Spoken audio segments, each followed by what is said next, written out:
పోటీ అంటే అది ఒక గెలుస్తాడు, 10 మంది ఓడిపోతారు.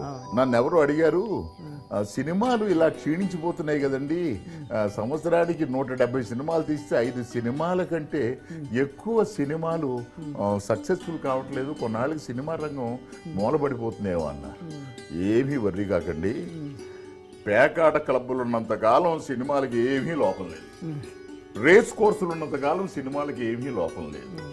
అంటే వీటికి వాటికి ఉన్న సంబంధం ఏమిటంటేనండి, ఇవాళ పోగొట్టుకున్నవాడు రేపు మళ్ళీ సంపాదిద్దామని వస్తాడు. వాడు రేస్ కోర్సుకు కానీ పేకాటకు కానీ క్లబ్కి కానీ వాడు ఎందుకు కడతా అంటే ఇవాళ పోయిన ఇప్పటిదాకా పేకాటలో డబ్బులు సంపాదించి నేను మేడ కట్టాను మిద్ది కట్టిన వాడని ఎప్పుడు కనపడలేదు, అయినా ఇంకా పేకాడుతూనే ఉన్నాడు వాడు. ఎందుకంటే వాడికి ఏ రోజుకైనా నాకు డబ్బు రాకపోతుందో అనే ఒక ఆశాపావంతో పేకాడుతున్నాడు, గుర్రాలు ఆడడానికి పెడుతున్నాడు, ఏ రకమైన జూదమైన ఆడుతున్నాడు. అలాగే సినిమాలు చేసేవాడు వాడు ఇవాళ కాకపోతే రేపు నేను సంపాదించుకోలేనని. తర్వాత ఇవాళ రియల్ ఎస్టేట్లో కోటి సంపాదించిన వాడు వాడి కొడుకు వచ్చి వాడిని బక్కిరిస్తే నాన్న నాతో సినిమా తీవా అంటే కోటి పోతే పోయిందని ఒక సినిమా తీసేస్తున్నాడు. So it has become a kind of జోదం అన్నమాట. అలాగే నాటకం ఏమైందంటే రోజు రోజుకి కొత్త ఔత్సాహికులు పుట్టుకొస్తున్నారు. ఈ ఔత్సాహికులు ఇవాళ కాకపోతే రేపైనా నేను కొట్టలేనా ప్రైజ్ అని వీళ్ళు నాటకాలు ఆడుతూ పెడుతున్నారు. వీళ్ళున్నంతకాలం ఈ కరప్షన్ ఇది నడుస్తూనే ఉంటుంది. ఇది చాణక్యుడు అడిగట్ట, చాణక్యుడిని ఎవరో శిష్యుడు అడిగట్ట నాలాంటి వాడు, ప్రభుత్వ ఉద్యోగి లంచం ఎప్పుడు తీసుకుంటాడు అంటే చేప ఎప్పుడు నీరు తాగుతుందో నీకు తెలుసు అని అడిగాడు. సో చేప నీరు ఎప్పుడు తాగుతుందో ఎలా తెలియదో ప్రభుత్వ ఉద్యోగి లంచం తీసుకోవడం కూడా అలాగే తెలియదు. అలాగే మనం నాటకం ఎప్పుడు బాగా చేస్తున్నామో మనకి తెలియదు, ఎప్పుడు బాగా చేయట్లేదో మనకు తెలియదు. ఈ టుడే నాటకం is a hit and run. దీనికి కారణం ఏమిటంటేనండి, నంబర్ ఆఫ్ పరిషత్తులు పెరిగిపోయాయి, నంబర్ ఆఫ్ నాటకాలు పెరిగిపోయాయి. మనిషి ఒక స్పీడ్ యుగంలో పరిగెట్టడం మొదలుపెట్టాడు. Is running running running running.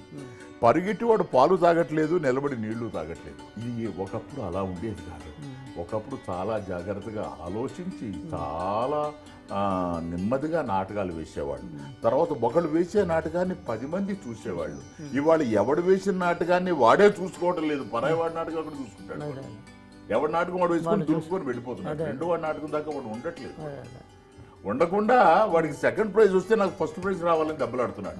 10 మంది ఒక పోటీ పరిషత్తులో పాల్గొంటే ఒకటి ఫస్ట్ ఒకటి సెకండ్ వస్తే ఈ ఇందులో 9 మంది దెబ్బలాడుతున్నారు మా అందరికీ ఫస్ట్ ప్రైజ్ రావాలి. అవతల వాడి నాటకం చూడకుండా ఆ రోజులో నాటకం చూసి విశ్లేషించి ఏ నాటకం బాగుందో ఏం బాగులేదు అని ఒక రేషనల్ థింకింగ్ మనిషిలో ఉండేది. అది ఈ రోజుల్లో లేదు.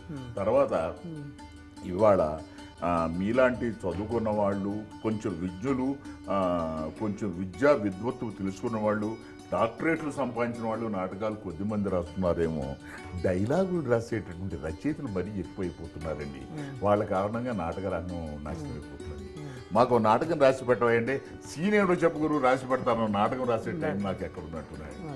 నాటకం గురించి ఆలోచించేటువంటి వ్యవహారం మనిషికి పూర్తిగా పోయిందండి. నాటకాన్ని చంపేయడానికి నాటక పరిషత్తులే కారణం అవుతున్నాయండి. నాటికల్ని అంతగా ప్రోత్సహిస్తున్నాయండి. నాటకానికి నాటికి మధ్యలో ఉన్నటువంటి తేడా తెలియని వాళ్ళు ఈ నాటక ప్రక్రియలో నాటికలు రాయడానికి మీరు ప్రయత్నం చేస్తున్నారండి. మీరు ఇన్ని నాటకాలు రాశారు, నాటికలు ఎందుకు రాయలేదు? మీకు నాటకం ప్రక్రియ తాలూకు స్వభావాలు తెలుసు కనుక నాటకంలో ఉన్నటువంటి ఆ పరిపూర్ణత ఏమిటో తెలుస్తుంది. నాటకం అంటే జీవితం అంత పెద్దది, జీవితం అంత గొప్పది, జీవితం అంత అందమైంది. దాన్ని వదిలేసి మీరు నాటికి రాస్తారు ఏంటండి? గంట రాసే నాటిగాను 2 గంటలు రాసే నాటకం. మరి గంట నరుస్తే ఏమవుతుందంటే ఎవడు అన్నాడు, నాటకము కాదు నాటిక కాదు, ఏమవుతుందంటే నాటకిక్క అనండి అన్నాడు. అలాగా మనకి నాటకం తాలూకు వ్యవహారం. తర్వాత ఇంకోటి ఏమిటంటేనండి, సంగీతము, నృత్యము, సాహిత్యము, పాండిత్యము ఈ ప్రకర్ష తెలిసిన వాడు నాటకం రాస్తే అది ఫెయిల్ అవుతుంది. ఎందుకంటే వాడు క్రాఫ్ట్ తెలుసుకోకుండా రాస్తున్నాడండి. క్రాఫ్ట్ తెలిసిన వాడు నాటకం రాస్తే ఆ నాటకం ఫెయిల్ అవుతుంది. కారణం వాడికి సంగీతము తెలియదు, సాహిత్యము తెలియదు, నృత్యము తెలియదు, సంగీతము తెలియదు. అలాంటి వాడు నాటకం రాస్తే it has become drab, dull and yellowish.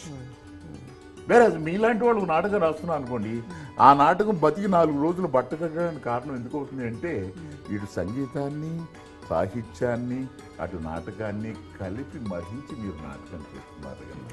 కాకపోతే ఇక్కడ ఇంటరాక్షన్లో రావాలండి నాటకం. మీరు రాసిన ప్రతి నాటకం ప్రతి ప్రయోక్తతోటి చర్చించి కానీ ఆ నాటకాన్ని మీరు టెస్టింగ్ పెట్టలేదే మీరు, అందుకని సక్సెస్ఫుల్ అవుతున్నాయి. ఏ నాటకం మీరు ఒక ప్రయోక్తతోటి చర్చించకుండా బయటికి తీసుకొచ్చారు? మీరు రాసిన ఒక్క కబీర్ దాస్ నాటకం, మీరు లక్ష్మీభారతమ్మ గారు రాసినటువంటి ఒక్క కబీర్ దాస్ నాటకాన్ని నన్ను పిలిచి 3 సార్లు చదివిస్తే 3 సార్లు నన్ను ఏడిపించారు మీరు. ఎందుకోసం అని చెప్పేసి for the sake of interaction with a producer. అది ఎవరు చేస్తున్నారు? అది చేస్తే తప్ప మనకి మంచి నాటకాలు రావు. అలాంటి నాటకాలు రాకపోవడానికి ఇది ఒక కారణం అవుతుంది.